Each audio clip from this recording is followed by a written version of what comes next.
I've been coming to the camp here since 2007. 5 years. 5 years. This is my third year. I think it's year 9. I don't know how long I've been coming here.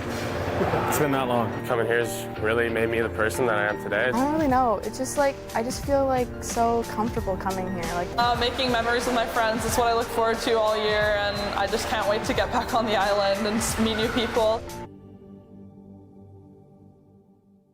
Hey athletes, welcome to Prep Camp Diaries. My name is Nate Leslie. I'm a certified executive coach, and in the summertime, I get to be the executive director at the West Coast Hockey Prep Camp on beautiful Vancouver Island.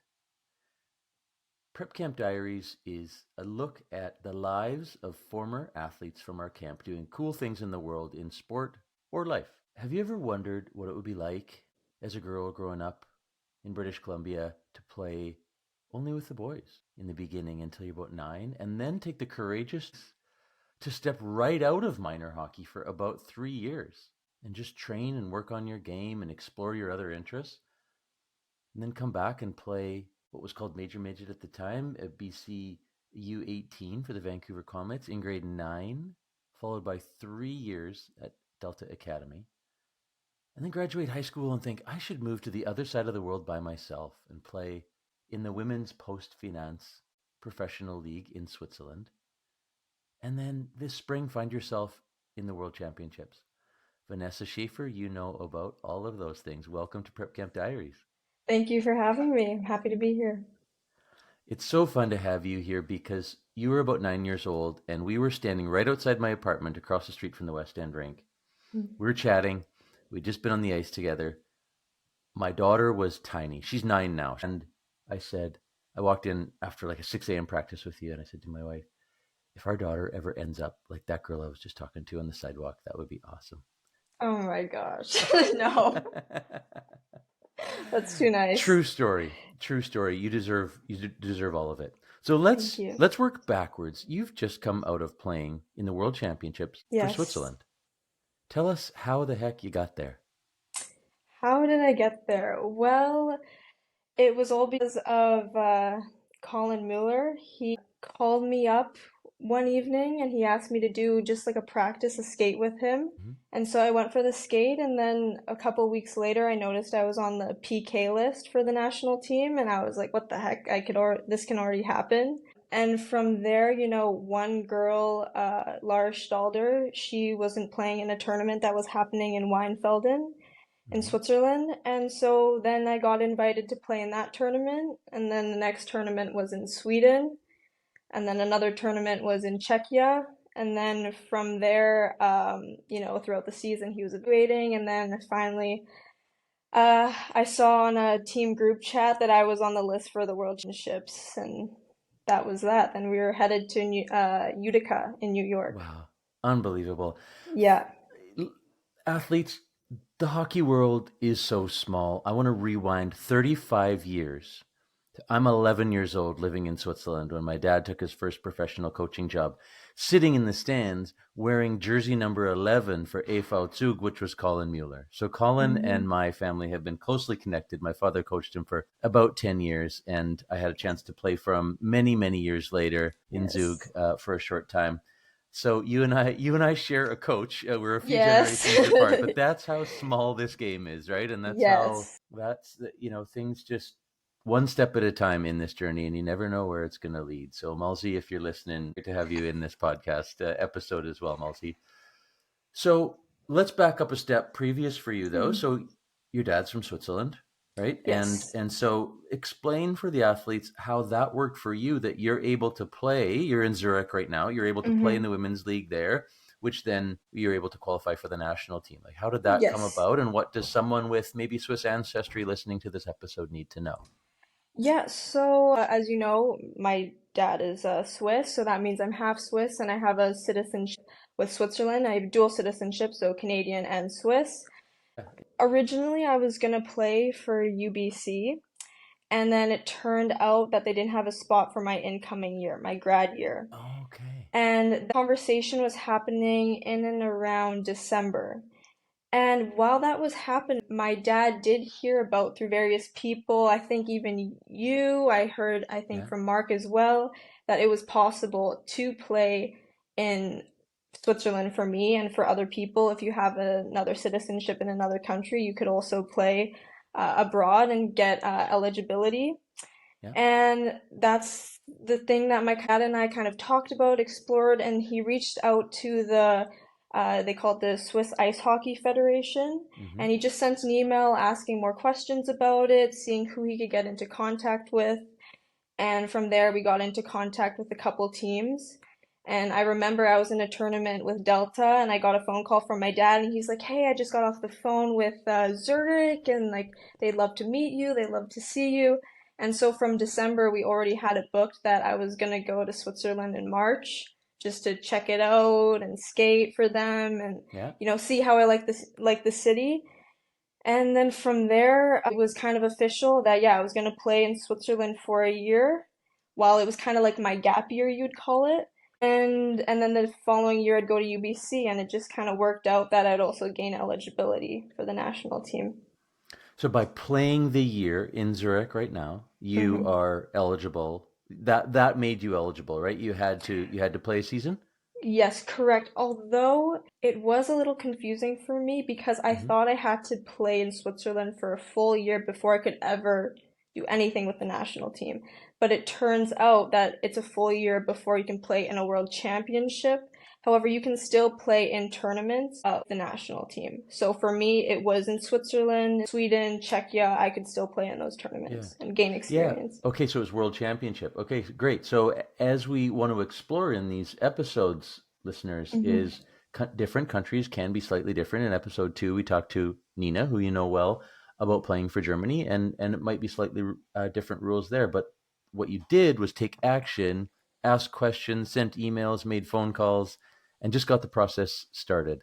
You and Yes, I, I'm exactly. learning, share another thing in common because that's how I played in Switzerland as a pro. Hmm. As I was 20, not 17, but went over on a tryout. So there's courage required to take this leap of faith and say, hey, there's this thing that might work out. What's the worst that can happen if we try? And you and I Exactly. are two examples where things worked out. And there's probably a lot of listeners saying, yeah, I've tried something too that has Yeah. worked out well. Yeah. Yeah, and you never think it's possible, or you never think, oh yeah, this might actually happen until it does, and I'm just thankful it did. Yeah. Good for you. And so are you going to UBC next year? Yes, I am. So you're playing 1 year, now you're headed to UBC. So we are in Mhm. May 2024, and so you've got Mhm. the spring and summer and coming back to your home city to play for Exactly, Coach yeah. Graham. Yes, for 5 years, yep. Fantastic. And so if we backed up a little bit to that thing I alluded to in your introduction, something that is fascinating about your journey that I got to be a part of is when you and your family decided at about 9 years old that you wanted to take this leap of faith and just train. And we got to be a part of that. And we were your development coach for about 3 years. Let's talk Okay. about how that maybe helped you, what you missed out on, if any, where that then led. Like what comes to mind when you think about those 3 years as a young girl that you took training and exploring? I know you had another sport you were really into at the time. Yeah, it's good that you mentioned that because that was a big part about it is just exploring different sports. And Hmm. for me growing up, it was initially always hockey and it was dance. It was those Okay. two. And then eventually I got sick of ballet. And Yeah. then I went into something a little new, synchronized swimming, or as it's called now, I think artistic swimming. Yeah. And it's a sport which requires a lot of hours. So it's like 3 hour practices. And so it wasn't that I decided one or the other at all. I loved hockey more than anything, but it got to the point where I was like, okay, let's try just doing skills 3 times a week. And then I could also do synchronized swimming, and I was in volleyball and, like other sports like that. So that's when we decided to take that route. And I think there was a lot of positives with it for me because I was a very technical kid. Yes. I was very into the details, and like I loved when coaches were coaching me on like little things that I could do differently, and like, very attentive. But in terms of things that maybe didn't benefit me so much was probably the game aspect, of course. Yeah. Just lack of game experience. As much as you have your skills, I think it's still really important to get game experience. And, Yeah. playing, it's just super fun. That's why in the springtime I'd also join spring hockey teams. So I would play for the Warriors. I played for a girls team for the first time. So that was also really fun. Yeah, yeah. So you essentially condensed that game season to a 10 or 12 week spring season and got to explore dance, which sounds like it ran its course. Yes. And you got to dedicate yourself to artistic swimming and give that a chance. And then it Yes. kind of came back full circle. Hmm. You were a technical person, and so if there's a listener out here that likes the small details, you kept me on my toes at 9, 10, 11 years old because we'd say, hey, Vanessa, go try this. And you'd be like, okay. And you just go do it and just execute it. And then you make us really kind of dig in and start to think about, okay, what can we add? What layers can we add? Hmm. I actually, in leadership workshops, tell a story that you're involved in because when I learned, if there's any coaches out there listening, when I learned this art of executive coaching, it's about leaders, or in this case, athletes, what they need. And when I started some training in that and started trying it out on you at 6:15 in the morning in a cold rink, there's a day I said, okay, we're going to do this drill and I'm going to ask you after, what do you think's working well? What do you think you need to do differently? And I brought the group in and I didn't know how it was going to go. I didn't give too much instruction. I didn't give you too many details. I don't know if you remember this, but I said, so what'd you think? And you put up your hand, you're 9 or 10. And you said, coach, when you're asking us what you think we need to do differently, I just don't go through the motions. I think about it critically and I take responsibility for my own Oh my actions. And my God. head just exploded because that's absolutely the point with adults is that they come up with the solutions to their own challenges. And Yeah. you proved to me at 9 or 10 years old that you can do it too. Did you even Oh know that no. happened? I did not, I do not remember that at all. That's so funny. You're an athlete that has the ability to say, okay, I want this. What do I need to do to get there? And you would Hmm. process the steps. And here you are coming off your first world championship. So I Hmm. believe the accountability that you take and your ability to say, yeah, I want this. And I'm Hmm. going to do things in a certain way to make it happen. I really believe that's been part of your success. Can you relate to that? Yeah, completely. It's all about just looking and seeing how you can improve and taking all the tips from coaches, even your parents, even though sometimes you might not always want to listen to them, still like taking those things in and just applying them and trying them out. Because, like we said earlier, what's the worst that can happen? Let's say you try a new type of shot and then you completely miss the net. It's practice, it doesn't matter. Even if it happens in a game, you'll get it the 10th time or something, you know? Yeah.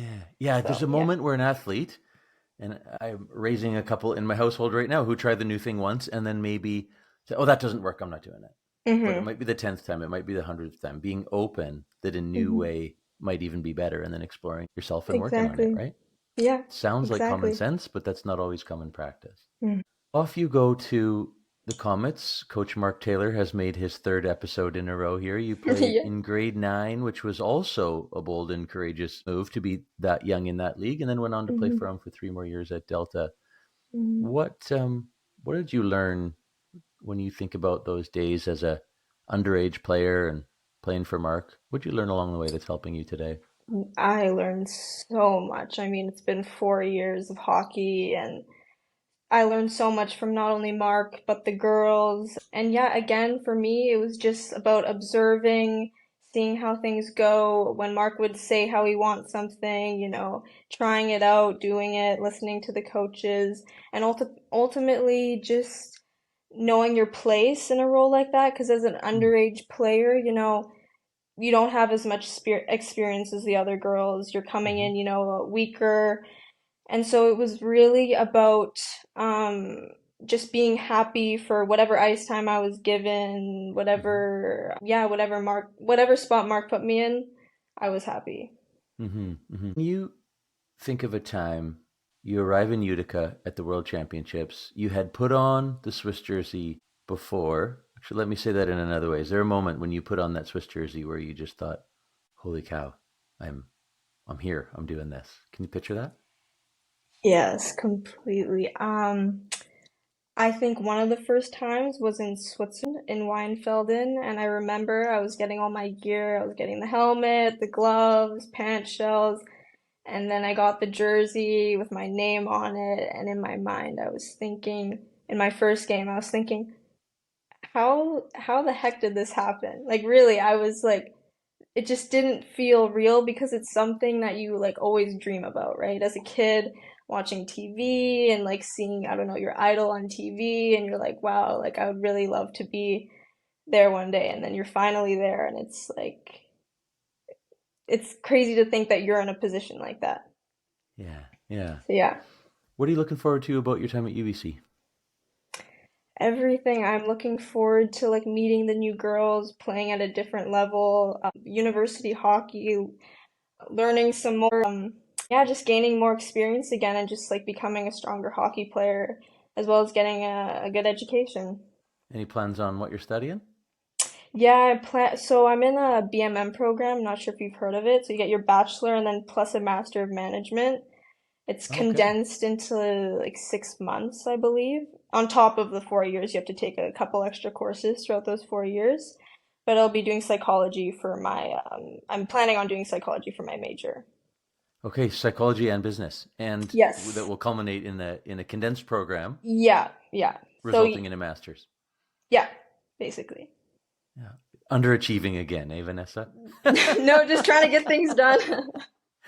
Oh, that sounds really exciting. Well, we Yeah, can't wait to have you back in town, and I look forward to watching you playing for Graham and Celine at UBC. me And too. so, what is the process like now in terms of staying in touch with Coach Colin and the Swiss national team? How might that look like in the coming year? Yeah, I think we haven't discussed it too much on how they're gonna watch me throughout the season. I'm sure there's a way to do that. But from what I know, they just said, hey, yeah, if your coach lets you and you're available, we'll fly you out to whatever, yeah, whatever, maybe World Championships. I'm not sure yet. Wow. You have a bright future ahead, and you've had an amazing journey so far. Thank you for contributing to Prep Camp Diaries, Vanessa. So grateful to have you, and proud of all you've accomplished. Yeah, thank you so much. Had a great time.